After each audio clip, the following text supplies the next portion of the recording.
მოგესალმებით, მე მეგიტ ალახაძე ვარ, ვასწავლი გეოგრაფიას და მე-11 კლასელებს ვთხოვ, რომ შემოგვიერთდეთ. მე ასევე მსურს რომ შეგახსენოთ ჩვენი წინა შეხვედრის თემა, ეს გახდათ მდგრადი განვითარების მიზნები, თუმცა თავისთავად ერთ გაკვეთილში ჩვენ ვერ ჩავტევდით განხილვას, თუ რა არის მდგრადი განვითარების მიზნები და კი ვისაუბრეთ, რომელია ძირითადი 17 მიზანი, თუმცა დღეს მე მინდა უფრო მეტად რამდენიმე საკითხს უფრო დაუკონკრეტდეთ, უფრო კონკრეტულად განვიხილოთ და თავისთავად მოგვეცემა საშუალება, რომ რამდენიმე მაგალითზე დაყრდნობით გავაანალიზოთ სწორედ რა როლი აქვს მდგრადი განვითარების მიზნების მიღწევას ქვეყნების და მსოფლიოს განვითარებაში. გარდა ამისა, კიდევ მსურს ასევე რომ შეგახსენოთ მდგრადი განვითარება თუ რა მნიშვნელოვან ასპექტებს ემყარება და მე ახლა ისევ გამოვიტან აი ამ დიაგრამა, სადაც ჩანს ძირითადი ასპექტები მდგრადი განვითარების. კიდევ ერთხელ შეგახსენებთ, რომ ეს გახლავთ, რა თქმა უნდა, საზოგადოების ჩართულობა, ასევე ძალიან მნიშვნელოვანია მზარდი ეკონომიკა და თავისთავად გარემოს დაცვა.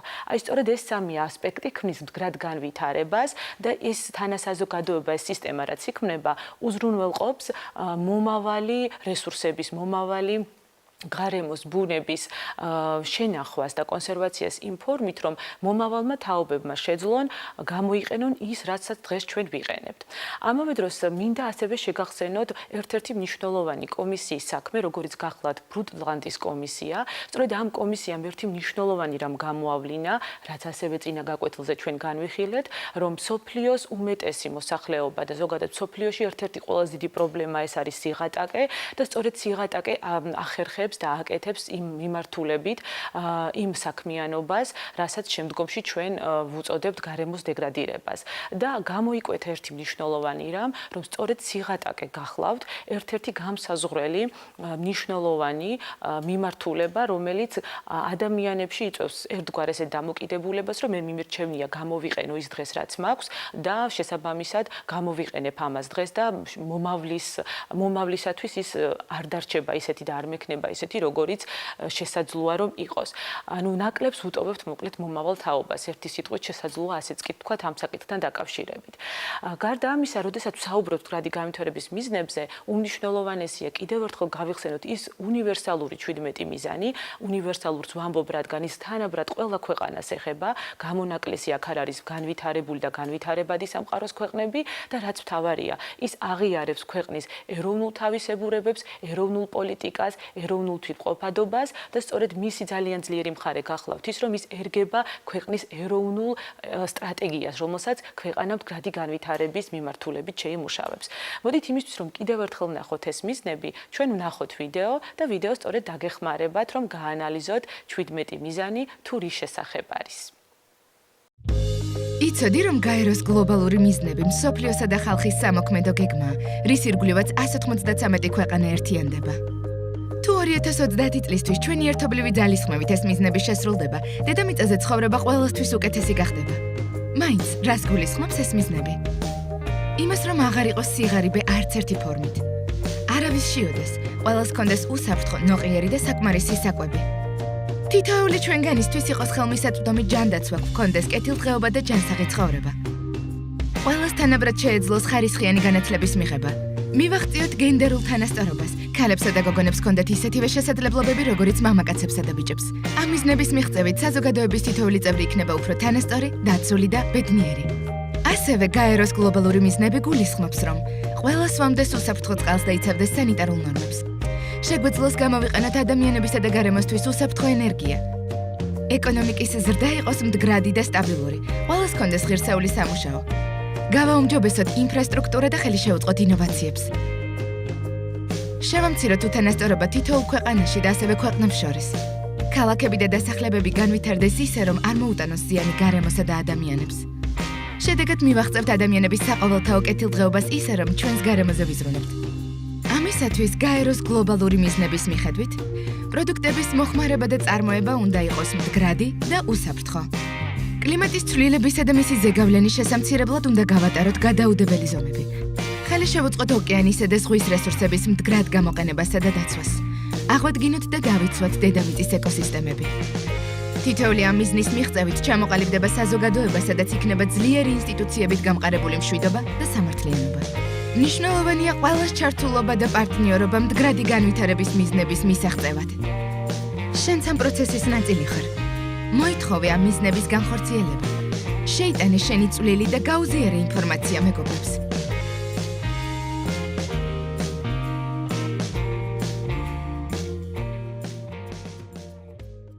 თქვენ ნახეთ ვიდეო, რომელიც დაგეხმარათ კიდევ ერთხელ გაგეხსენებინათ ის 17 უმნიშვნელოვანესი მიზანი, რის შესახებაც ვისაუბრეთ ასევე წინა გაკვეთილზე და ახლა მინდა დავსვა ასევე მნიშვნელოვანი კითხვა, რომელიც დიდი ალბათობით თქვენს გაგიჩნდათ. როგორ ახერხებს, როგორ აპირებს მსოფლიო, რომ გაუმკლავდეს აი მართლაც ამ მსოფლიოსთვის გლობალური გეგმის განხორციელებას, ან თუნდაც ქვეყნები როგორ აპირებენ ამის გაკეთებას. მოდით რამდენიმე დებულებას გავაჟღერებ, რომელიც თქვენ დაგეხმარებათ, რომ მიყვეთ იმ ეტაპებს თუ რას აკეთებენ ქვეყნები ამ მიმართულებით გარემოსგრადი განვითარების მიზნების მისაღწევად. პირველი უნდა შეგახსენოთ, რომ 15 წლიანი ვადა აქვთ ნებისმიერ ქვეყანას და სწორედ შეთანხმების საფუძველზე ამ 15 წლის განმავლობაში თითოეული ეს მიზანი უნდა მიიღწეს და არ დაგვავიწყდეს, რომ ყველა ეს მიზანი ერთმანეთთან არის დაკავშირებული და ერთმანეთთან არის ინტეგრირებული.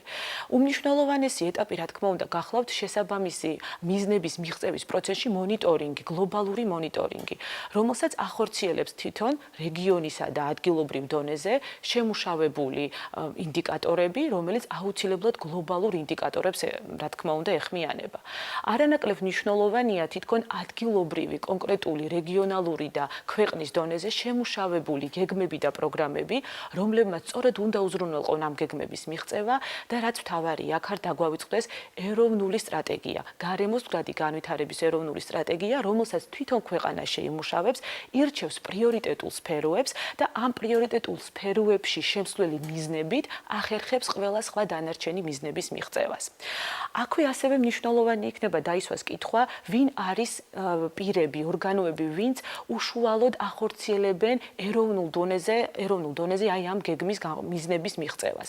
რა თქმა უნდა, ეს გახლავთ ცენტრალური ხელისუფლება და ხელისუფლების ორგანო, ამას თავისთავად ადგილობრივი თვითმმართველი ორგანოები ემატება, საერთაშორისო ორგანიზაციები, საზოგადოება, სამოქალაქო საზოგადოება, რომლის დიდ ნაწილს სწორედ ჩვენ წარმოვადგენთ და თავისთავად ბიზნესი. აი სწორედ ეს ერთობლიობა შემდგომში არის წევრი და მონაწილე ამ მიზნების მიღწევისა. მოდით ახლა უფრო მივყვეთ კიდევ დავკონკრეტდეთ და მინდა შეგახსენოთ ერთი მნიშვნელოვანი პროგრამა, რომლის წილი სწორედ გარემოსგრადი განვითარების მიზნების მიღწევაში ძალიან განსაკუთრებული როლი უჭირავს, ალბათ კარგი იქნება თუ ასე ვიტყვით, და საქართველოში სწორედ 1993 წლიდან არის ამ პროგრამის წარმომადგენლობა. ეს გახლავთ გაეროს განვითარების პროგრამა. მე ასევე გაჩვენებთ მის ლოგოს, რომ თქვენთვის უფრო თვალნათლივ წარმოჩინდეს თუ რომელ პროგრამაზე მაქვს საუბარი. ეს არის საკმაოდ სერიოზული უნივერსალური სააგენტო, რომელსაც ძალიან ეყრდნობა გაერო და თავისი გამოცდილების საფუძველზე ერთგვარი გარედამკვირვებლის თვალით გვევლინება, თუმცა რა თქმა უნდა, გაეროს განვითარების პროგრამა აუცილებლად ეყრდნობა ადგილობრივ გამოცდილებას, ადგილობრივ პრაქტიკას და სწორედ ამაზე დაფუძნებით ცდილობს, რომ ქვეყნებს, მათ შორის საქართველოს, დაეხმაროს მდგრადი განვითარების მიზნების მიღწევაში და ამავე დროს ხელი შეუწყოს სოციალურ, ეკონომიკურ, პოლიტიკურ განვითარებას, წინსვლას და საერთოდ საცხოვრებელი გარემოს და ცხოვრების პირობების გაუმჯობესებას. გარემოსგრადი განვითარების მიზნებზე, როდესაც ვსაუბრობთ, არ შეიძლება არ გამოვყოთ ერთ-ერთი უმნიშვნელოვანესი მიზანი, რომელიც, რა თქმა უნდა, ასევე სხვა მიზნებთან ერთად, კიდევ ერთხელ ვიმეორებ, უნივერსალურ მიზნების საერთო სისტემას გვექმნის, თუმცა აქაც მინდა დავსვა კითხვა და კითხვა მდგომარეობს შემდეგში. როგორ ფიქრობთ, განათლების გარეშე შესაძლებელია მდგრადი ეკონომიკის მიღწევა, ისე რომ ყველა ადამიანს მიეცეს დასაქმების და ღირსეული სამუშაო ადგილები? დაფიქრდით მოდით ამაზე და ამაზე პასუხის მისაღებად დაგეხმარებათ ეს ვიდეო, რომელსაც ჩვენ ახლა ვნახავთ და არა მარტო ამის პასუხს მიიღებთ, ასევე დაგეხმარებათ გაანალიზოთ თუ რა დიდი მნიშვნელობა აქვს განათლებას ყველა დანარჩენი გარემოსგრადი და საერთოდ მდგრადი განვითარების მიზნების მიღწევაში. მდგრადი განვითარება განათლებით იწყება. განათლება ფუნდამენტური უფლებაა და მდგრადი განვითარების მძლავრი საშუალება. რეალურია სიღარიბის განათლების გარეშე გავუმკლავდე? დაბალ შემოსავლიან ქვეყნებში ყველა მოსწავლე სკოლას კითხვის საბაზისო უნარით რომ ამთავრებდეს, შესაძლებელი იქნებოდა 171 მილიონი ადამიანის სიღარიბიდან დახსნა. განათლების გარეშე შესაძლებელია შიმშილს ბოლო მოვუღოთ და ჩვენი შვილებისთვის კვების ხარისხი გავაუმჯობესოთ? დაბალ შემოსავლიან ქვეყნებში ყველა დედას საშუალო განათლება რომ ჰქონდეს, 12 მილიონი ბავშვი გადაურჩებოდა ზრდაში შეფერხებას. რეალურია განათლების გარეშე ჩვენს თემსა თუ ოჯახში ავადმყოფობის ნიშნები ამოვიცნოთ? ყველა ქალს რომ ჰქონდეს საშუალო განათლება, ბავშვთა სიკვდილიანობა 59%-ით შემცირდებოდა. განათლების გარეშე შესაძლებელია მშობიარობისას დედების სიკვდილიანობის პრევენცია? ყველა ქალმა რომ მიიღოს სასკოლო განათლება, სიკვდილიანობა მშობიარობისას 66%-ით დაიწევდა. განათლების გარეშე რეალურია გოგონებისა და ქალების უფლებები დავიცვათ? ყველა გოგონას რომ ჰქონდეს საშუალო განათლება, ნაადრევი ქორწინებები 64%-ით, ხოლო არასრულწლოვანთა ორსულობა 59%-ით შემცირდებოდა. განათლების გარეშე შევძლებთ მდგრად ეკონომიკურ ზრდას მივახციოთ და ყოველი ადამიანის სათანადო სამუშაოთი უზრუნველყოთ? სკოლაში 1 წლის მანძილზე სწავლა ხელფასის 10%-ით ზრდას იწვევს. განათლების გარეშე შევძლებთ ისეთი მდგრადი განვითარების მიღწევას, რომელიც ჩვენი პლანეტის დაცვას შეუწყობს ხელს და შექმნის მეთანასწორ და მშვიდობიან მსოფლიოს? ვერ შევძლებთ. მდგრადი განვითარება განათლებით იწყება. გლობალური განათლება პრიორიტეტად აქციეთ. გვეწვიეთ ვებგვერდზე globaleducationfirst.org. მოსმენილი ინფორმაციის და ნანახი მასალის შემდეგ თქვენ ალბათ უფრო თვალსაჩინოდ წარმოგიდგათ, რამდენად მნიშვნელოვანია განათლება, ხარისხიანი განათლება. მოდით მსოფლიო თვალითაც შევხედოთ ამ ყველაფერს და გამოვყოთ რამდენიმე მიმართულება. კერძოდ, რას ნიშნავს ხარისხიანი განათლება, რას ნიშნავს განათლების ხელმისაწვდომობა. ნებისმიერ ქვეყანას, მათ შორის რა თქმა უნდა საქართველოს, ევალდებულება, რომ ყველა მოსწავლემ, ყველა ბავშვმა მიიღოს განათლება, ხელმისაწვდომი იყოს მისთვის სწორედ ეს მიმართულება და ასევე განათლება იყოს ხარისხიანი. თუმცა თუ მსოფლიოს მაჩვენებლებს გადავხედავთ, სამწუხაროდ მოზარდების ნახევარზე მეტი ვერ იღებს დაწყებით განათლებას. გვაქვს ასეთი სიტუაციაც, როდესაც მოზარდები შედიან სკოლაში, ასრულებენ დაწყებით განათლების საფეხურს, მაგრამ მათ აძლევად გააგრძელოთ შემდგომი საფეხურები და მიიღონ სრულყოფილი განათლება. ამას ემატება ხარისხიანი განათლება. რას ნიშნავს ეს? მხოლოდ სკოლაში სიარული, გაკვეთილების მოსმენა, ან რაღაცა გარკვეული აქტივობების შესრულება, რა თქმა უნდა, არ ნიშნავს იმას, რომ მე ვიღებ ძალიან კარგ და ხარისხიან განათლებას. აქ ძალიან დიდი როლი უნდა მიენიჭოს შემდეგ მიმართულებას, რომ ჩვენ, რა თქმა უნდა, იმ ადამიანებს, ვინც ვსწავლობთ, უნდა გაგვივითარდეს კრიტიკული ანალიზის უნარი, დასაბუთების, აზროვნების, თავისთავად მსჯელობის უნარები, რაც ერთ-ერთი მთავარი სწორედ პირობაა ღირსეული ცხოვრების და განვითარების. სამწუხაროდ ისევ და ისევ ვიტყვი, რომ ეს ასე არ არის, ხშირ შემთხვევაში ბავშვები დადიან სკოლაში, მაგრამ დგას პრობლემა ხარისხიანი განათლების, რაც შესაძლოა დაკავშირებულია ნაკლებად მოტივირებულ მასწავლებელთან მსოფლიო დონეზე თუ განვიხილავთ და შესაძლოა დაბალ კომპეტენციასთანაც კი.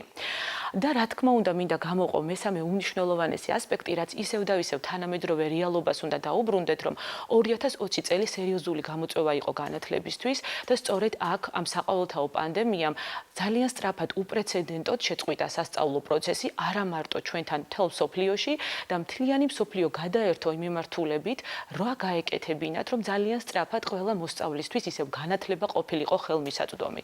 რა თქმა უნდა, ჩვენმა ქვეყანამ და მსოფლიომ ეს ეტაპობრივად მოახერხა, შეიქმნა იუნესკოს მიერ განათლების კოალიცია, სპეციალური ესეთი მიმართულება, რომელიც ხელმძღვანელობს და ეხმარება ქვეყნებს თუ როგორ იმუშაონ, რა ტიპის ტექნიკური შინაარსობრივი ხარვეზები დაძლიონ და გამოასწორონ და ამაში მთელი IT და საინფორმაციო ტექნოლოგიების მიმართულებაა ჩართული. მე ვფიქრობ, რომ ჩვენმა ქვეყანამაც ამ გამოწვევას სათანადოდ უპასუხა. და რაც მთავარია, არ უნდა დაგვავიწყოს, რომ განათლების მიღება ნებისმიერი თქვენგანის უფლება და თქვენ უნდა იყოთ ამისთვის მონდომებულები და უნდა გაგაჩნდეთ სურვილი, რომ მიიღოთ სასურველი განათლება, რომ თქვენ შეძლოთ გახდეთ იმ მნიშვნელოვანი სამოქალაქო საზოგადოების ნაწილი, რომელსაც ჩვენ ვუწოდებთ მშვიდობიან, სამართლიან და ტოლერანტულ ინკლუზიურ საზოგადოებას. ახლა მოდით მე მინდა შევეხო კიდევ ერთ კრიტერიუმს და შემდეგ რა თქმა უნდა მე შევაჯამებ აი ამ მნიშვნელოვან საკითხებს, რაზეც დღეს ჩვენ ვისაუბრეთ, ეს გახლავთ ერთ-ერთი მნიშვნელოვანი მიზანი დასაქმება და ეკონომიკური ზრდა, რაც ერთობ სერიოზულ პრობლემას წარმოადგენს განსაკუთრებით განვითარებადი ქვეყნებისათვის და თუ ჩვენ მსოფლიო დონეზე შევხედავთ რა მდგომარეობაშია დასაქმების თვალსაზრისით მოსახლეობა, შეგვიძლია ისევ და ისევ მსოფლიო ბანკის მონაცემებს მივმართოთ და სწორედ აქ გამოჩნდება ამ ინტერაქციულ დიაგრამაზე შემდეგი რამ, რომ დროთა განმავლობაში, რა თქმა უნდა, თუ მსოფლიოში მსოფლიოს შრომის ორგანიზაციას დავეყრდნობით, თავისთავად შემცირდა სიღატახეში მყოფი ადამიანთა რაოდენობა და გაიზარდა დასაქმებულ ადამიანთა რაოდენობა, მაგრამ მთლიანი მსოფლიოს ხვედრით წილში, სადაც 15 წელზე მეტი ასაკის ადამიანის დასაქმების პროცენტული მაჩვენებელი ისევ და ისევ ვიმეორებ მთლიანი მსოფლიოს ხვედრით წილში, შემდეგ ნაირია და თუ შევხედავთ, რა თქმა უნდა, წლების მიხედვით ეს მაჩვენებლები შეიცვალა. აქ თქვენ ხედავთ ინტერაქციულ დიაგრამაზე 1991-დან 2019 წლის ჩათვლით მოცემულ მაჩვენებელს და ვხედავთ კიდევაც, რომ ეს მაჩვენებელი მსოფლიოში დღესდღეობით 58 დაახლოებით პროცენტს შეადგენს. რაც შეეხება საქართველოში, რა ხდება საქართველოს მიმართულებით? ასე დროს ალბათ ძალიან მნიშვნელოვანი იქნება ჩვენ სწორედ შევხედოთ რამდენიმე დიაგრამას. ბოლო 2 წლის განმავლობაში საქართველოშიც სამუშაო თვალსაზრისით უმუშევრობის დონე დიდად არ შეცვლილა. ხედავთ კიდევაც აქ 2018 წლის და 2019 წლის პირველი კვარტლის მონაცემებია, თუმცა დიდ ცვლილებას არ ვხედავთ და კიდევ ერთი რამ უნდა გამოვკვეთოთ და უმეტესად საქართველოში ადამიანები არიან თვით დასაქმებულები და აქ ვხედავთ კიდევაც სწორედ აი ამ დიაგრამაზე, სვეტოვან დიაგრამაზე სხვა ევროპულ ქვეყნებთან ერთად საქართველოს წითელი სვეტით დაახლოებით 57.6, აი თანამედროვე ბოლო მონაცემებით 60%-მდე აღწევს დასაქმებულთა რიცხვი და აქ უფრო ძალიან მაღალია თვით დასაქმების წილი თავისთავად და უმეტესად ეს თვის დასაქმება არის სოფლის მეურნეობის მიმართულებაში. აი სწორედ სოფლის მეურნეობაში არიან კონცენტრირებულები ჩვენი მოსახლეობა, ვისაც გააჩნია თავისი დასაქმების და საქმიანობის სფერო. ასევე განსხვავებულია, რა თქმა უნდა, სიტუაცია სოფლისა და ქალაქის მიხედვით და აი ახლა აქ მე მინდა ერთი რამ თქვა. მე თავში გაკვეთილის ვახსენე, რომ ძალიან მნიშვნელოვანია იმის, რომ მდგრადი განვითარების მიზნებს მივაღწიოთ ეროვნული სტრატეგიის შემუშავება. რა თქმა უნდა, საქართველოს აქვს შემუშავებული მდგრადი განვითარების ეროვნული სტრატეგია, რომელიც ეყრდნობა შემდეგ მთავარ პრიორიტეტებს. ეს პრიორიტეტები გამოიკვეთა კვლევისა და სიტუაციის ანალიზის შედეგად და გახლავთ შემდეგი. პირველი ეს არის თანასწორობა და შემცირება უთანასწორობის სოფლსა და ქალაქს შორის, გენდერული და სხვა ტიპის უთანასწორობის, რა თქმა უნდა, აღმოფხვრა, ისე რომ უფრო მეტი განვითარების საშუალება მოგვეცეს, თავისთავად ღირსეული დასაქმება ახალგაზრდებისთვის. რატომ? განსაკუთრებით მაღალია თითქმის 30% ახალგაზრდების დაუსაქმებლობის პრობლემა. და შესაბამისად ეს მნიშვნელოვანი პრიორიტეტია ქვეყნის სტრატეგიული გეგმის და რაც მთავარია მწვანე ენერგეტიკა, რომელიც გარემოს დაცვით ღონისძიებებს გულისხმობს და მეტი მდგრადი განვითარების გარემოს მიმართულებით მიზნების შესრულებას. ეს სფეროები, რომელიც პრიორიტეტულია თავის მიზნებს აერთიანებს და სწორედ ამ მიზნების მიღწევა შემდგომში უზრუნველყოფს ჩვენი ქვეყნის მდგრადი განვითარების მიზნების მიღწევას და სტრატეგიის, რა თქმა უნდა, განხორციელებას. მიახლავ მსურს რომ დაგემშვიდობოთ, ჩვენ შემდეგ გაკვეთილზე უკვე ფაქტობრივად შევაჯამებთ მთლიან გლობალური პრობლემების კურსს, შევეხებით ყველაზე მნიშვნელოვან ნაწილებს და ტელესკოლის ფორმატში შემდგომი გაკვეთილი იქნება დასკვნითი შემაჯამებელი გაკვეთილი. ნახვამდის.